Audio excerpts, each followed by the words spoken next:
Everyone, happy Monday. I have a really special video for you today. I was asked by the Secret Not Secret Kit Club to create a PageMaps sketch for PageMaps June release. You saw my sketch that I'm working with at the beginning of the video, and I'm going to be using the Pink Paisley Again and Again collection. My sketch features 4 tiny photos and it's an 8.5 by 11 sketch. So I have these 4 photos of my son and his cousin. They are feeding sheep. Sheep are my youngest son's favorite animal in the history of ever. He adores them. And so I have these 4 photos. They are taken from a little bit away, and then I went ahead and I printed them at 3x4, so I could really easily kind of go ahead and cut them down to create this layout with. It took me a little bit to find these photos, but we got there in the end. So I'm going to use this light pink paper as my background, and then I'm going to go through the 6x8 project pad or paper pad and choose my photos from there, or choose my patterns from there. 6x8 paper pads are fabulous if you are an 8.5 by 11 scrapbook. Well, I think they're fabulous even if you're not, but they make doing 8.5 by 11 scrapbook pages really easy because you don't have to go ahead. You don't need to, everything's scaled down, right? And then you don't have to use a big 12 by 12 sheet of paper. So I'm going to pull patterns from this pad that I think go with my photos. I really wanted that green. I wanted to pull some of that green in there because I felt like that green is an exact match for the green in my pictures. So now that I have all of my patterns chosen, I'm just going through here and inking everything up with some vintage photo distress ink, and I'm following the sketch that I was given quite closely with all the different layers and all the different patterns. I really love this sketch. It was a little bit, I will be honest, it was a little bit challenging at the beginning just because of all the little photos. But once I got into a groove of all those beautiful paper layers and mixing and matching patterns, and my photos cropped down to the sizes on the sketch super easy and quick. So, and it worked. I didn't have to, crop them down or reprint them or anything like that. So that worked really well. So I'm just following all the different layers. I'm getting all these base patterns down on my patterned background, and then we can start to kind of embellish and add the photos. I think this layout took me about 35 minutes to complete, which is really good for me. I think it's fun when you have the ability to use the sketch. It makes layouts come together really quick, really fun. I also find it really fun to, have layouts that take hours to create and layers and all that. Just depends on my mood, I guess.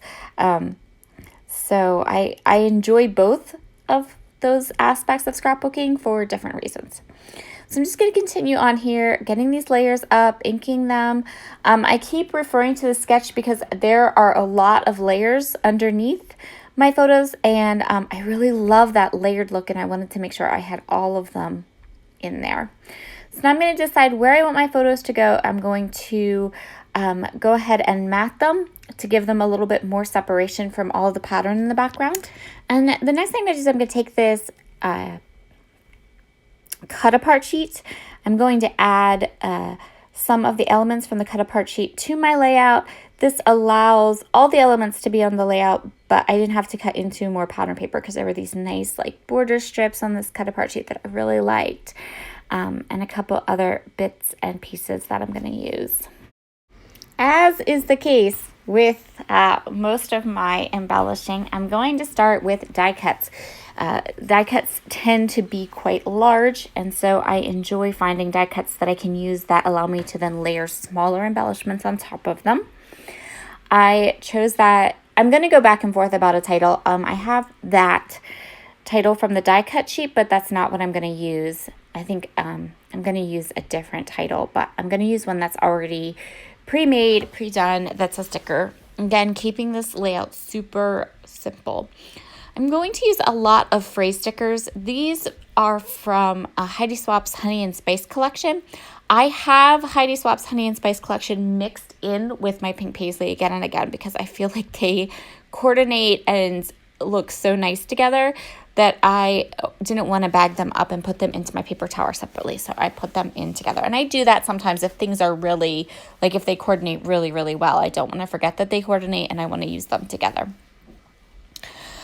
So I'm going to use a lot of phrase stickers as my journaling. I learned that little trick from Lilith Eccles. She does that quite often on her All-to-New her All-to-New videos. She says if you have a stamp or a sticker that says what you want to say, then that's journaling, and that's perfect. So that's what I did for this one. There were a lot of phrase stickers that pretty much said exactly what I wanted to say, and so I just used those to act as my journaling. I went ahead and took one of those floral stickers and I popped out it and layered it on top of that large flower, and I love how that looks. I love how they contrast off each other, and they're both floral elements, but because of the size difference and the contrast, they really make a striking combination up there at the top of the page.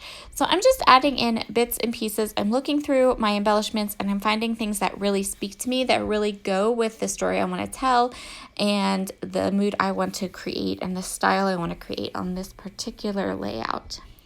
So I am going to use that good things for my title. I think part of me wants to say that I used one of these gold titles, but maybe I did use the die cut and then I just layered some of those gold puffy stickers underneath. That might have been what I did. Let's watch and see. I created this layout quite a while ago because when you do a special, or when you do layouts for PageMaps, you turn them in quite early. So these are puffy thickers. These are from the Again and Again collection from Pink Paisley. I just love them. They're beautiful. And they're nice and sticky too, which is always a plus when you're dealing with puffy stickers or thickers. Okay, so I guess I do use that die cut then, and I just use the puffy pieces underneath. So I am just adding little bits now. I'm rounding out my clusters with some enamel dots, with some puffy stickers or some die cut stickers popped up, just making sure that everything looks kind of balanced and there's no trapped white space or odd areas on my layout, that everything kind of just flows nicely. And that's where we are going to leave this one. Thank you so much for joining me today. Below you'll find a list of a bunch of YouTubers. There's so many of us that are doing videos today. So you can use that list to get some more inspiration, and you can always go over to the PageMaps website. They have a PDF that you can download to get all of the sketches. We are also going to be playing with these sketches during the Rediscover Your Stash spending freeze this month. So if you are part of that Facebook group and part of that event, you can head over to the PageMaps blog, print out your PDF, and you will have lots of inspiration for sketches for this month. All right, everyone, have a fabulous day, and I'll talk to you all again soon. Bye.